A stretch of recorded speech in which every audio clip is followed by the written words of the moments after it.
श्रावण सुरू झाला की सणांची गोड चाहूल लागते आणि पहिला सण येतो तो नागपंचमीचा। नागपंचमीच्या दिवशी कोकणात आवर्जून केली जाणारी हळदीच्या पानातली पातोळी म्हणजे परंपरा आणि चवीचा सुंदर संगम। हळदीच्या पानांचा सुगंध, मऊ उकड आणि गोड गुळ खोबऱ्याचं सारण। चला तर मग बनवूया कोकणची पारंपरिक नागपंचमी स्पेशल पातोळी। नमस्कार, मी शिवानी सागवेकर, कुक विथ शिवानी मध्ये आपलं मनापासून स्वागत। पहिले आपण पातोळीचं सारण तयार करतोय। त्यासाठी एका कढईत 2 चमचे साजूक तूप घातले। तूप चांगलं गरम झालं की यामध्ये 1 चमचा खसखस परतून घेतली। तुपावर खसखस छान अशी परतून घेतली की खमंगपणा छान येतो। आता यामध्ये बारीक चिरलेला गूळ 1 वाटी इतका घालायचा आहे। गूळ असा हा पहिला घातला तर त्याचे सारण छान असे रसरशीत बनते। त्यामुळे तुपामध्ये गूळ असा वितळवून घ्यायचा आहे। आपल्याला याचा पाक वगैरे बनवायचा नाही, तर फक्त गूळ वितळवून घ्यायचा आहे, हे लक्षात घ्यायचे आहे। गूळ असा वितळला पाहिजे, असे पातळ मिश्रण व्हायला हवी। मंद आचेवरच हे वितळवून घ्यायचे आहे। गूळ पातळ झाला की यामध्ये आपल्याला 2 वाट्या इतकं गच्च भरून खवणलेलं खोबरं घ्यायचं आहे। जर तुम्हाला जास्त गोड पातोळ्या आवडत असतील तर 1.5 वाटी गूळ घेतला तरी चालेल, पण जास्त गुळाचे प्रमाण झाले तर उकळल्यानंतर पातोळ्यातून गुळाचे पाणी बाहेर येण्याची दाट शक्यता असते। त्यामुळे पातोळ्या छान अशा बनत नाही, म्हणून गूळ प्रमाणातच घ्यायचा। पण 1 वाटी गुळासाठी 2 वाट्या नारळाचा चव हे अगदी योग्य प्रमाण आहे। हे चांगलं आपल्याला एकत्र करून घ्यायचे आहे। आता यात 1 चमचा इतके बदामाचे बारीक काप करून घातले आहे। काही केशराच्या काड्याही घातल्या आहे। केशर घालणे हे पूर्णतः ऐच्छिक आहे, तुम्ही नाही घातले तरीही चालेल। ते खोबऱ्यात परतून घेऊ।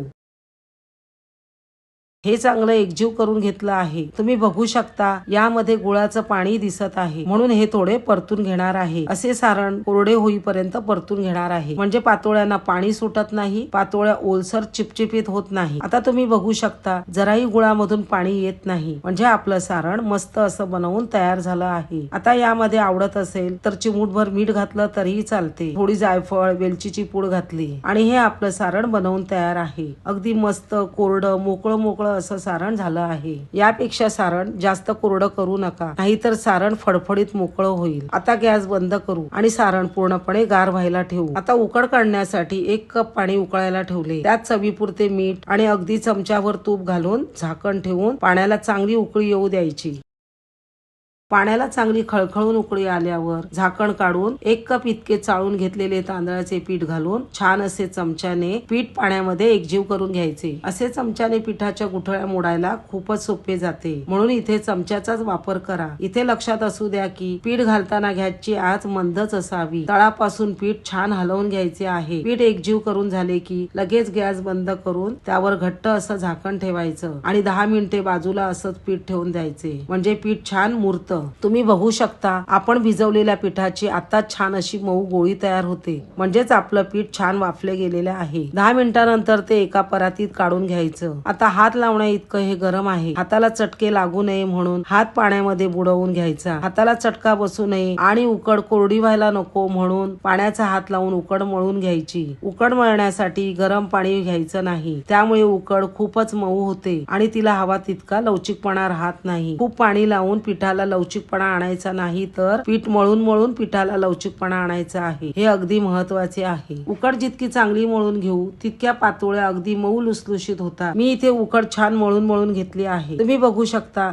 छान लवचिक उकड झाली आहे। अशाच पद्धतीने सर्व उकड मळून घेतली आहे। इथे मी सर्व हळदीची पाने स्वच्छ धुवून पुसून घेतली आहे। हळदीच्या पानांऐवजी तुम्ही केळीची पानेही घेतली तरी चालतात। जास्तीचा कडक जो भाग आहे तो काढून टाकला आहे। आता मी एका पानाचे 2 भाग केले, म्हणजे आपल्याला एका पानाच्या 2 पातोळ्या करता येतात। आता सारण ही थंड झालं आहे। आता पातोळ्या बनवून घेऊ। तुम्ही या पानांना पाणी लावून घ्यायचे। हाताला पाणी लावून पिठाचा गोळा घ्यायचा, म्हणजे हाताला पीठ चिकटत नाही। तो गोळा पानावर ठेवून पाण्याचा हात लावून सर्व बाजूनी बोटांनी एकदम पातळ असा थापून घ्यायचा। पानाचा तळ दिसायला हवे असे पातळ थापून घ्यायचे। आता यात भरपूर असे सारण भरून घेऊ। मी 2 ते 3 छोटे चमचे सारण भरले। आता हात थोडे पुसून घ्यायचे। अर्ध्या बाजूला सारण घातलं की फोल्ड करायला बरे होते। आता मधल्या शिरेपासून दाबायचं आणि याची टोकं बंद करून घ्यायची। हळदीच्या पानाच्या रेषा या पातोळ्यावर उमटतात। पुन्हा हलक्या हाताने टोक बंद करून घेऊ। अशा प्रकारे आपली पातोळी तयार झाली। तुम्ही लाटण्याने लाटून ही पातोळी बनवू शकता।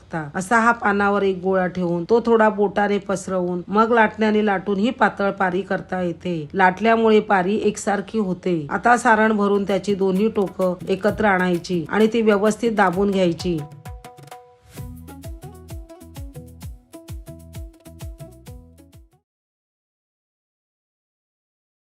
अशा प्रकारे आपली पातोळी बनवून तयार आहे। अशाच प्रकारे मी सर्व पातोळ्या तयार करून घेते। आता पातोळ्यांबरोबरच एक निवरी म्हणजे करंजी किंवा एक मोदक तरी बनवायला हवा।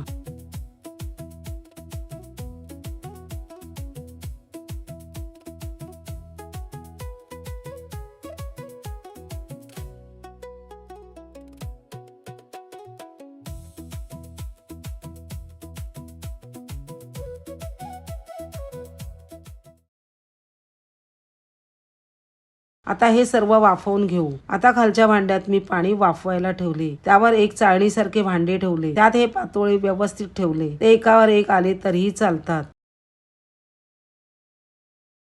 यावर झाकण ठेवून मंद आचेवर 10 ते 15 मिनिटात हे मस्त वाफवून होतात आणि नंतर गॅस बंद करूया। आता 10 ते 15 मिनिटे झाली आहेत, छान वाफ आली आहे। आता गॅस बंद करते। हे असेच जरा वेळ ठेवून द्यायचे, नंतर झाकण काढू। तुम्ही बघू शकता आपले पातोळे बनवून तयार आहेत। आता हे वाढताना असेच ताटात वाढायचे आणि खायचे असेल तर असं पान काढायचं आणि हळदीच्या पानामुळे याला छान असा हळदीचा सुगंध येतो। हळदीच्या पानांच्या रेषाही छान यावर उमटतात। गरमागरम या पातोळ्यांवर साजूक तूप घालून या पातोळ्या तुम्ही खाऊ शकता। खायला खूप अप्रतिम लागतात, करायलाही अगदी सोप्या आहेत। तर एकदा नक्की बनवून खा। व्हिडिओ आवडला तर नेहमीप्रमाणे लाईक आणि शेअर करायला अजिबात विसरू नका। पुन्हा भेटूया अशाच एका नवीन रेसिपी सोबत। धन्यवाद।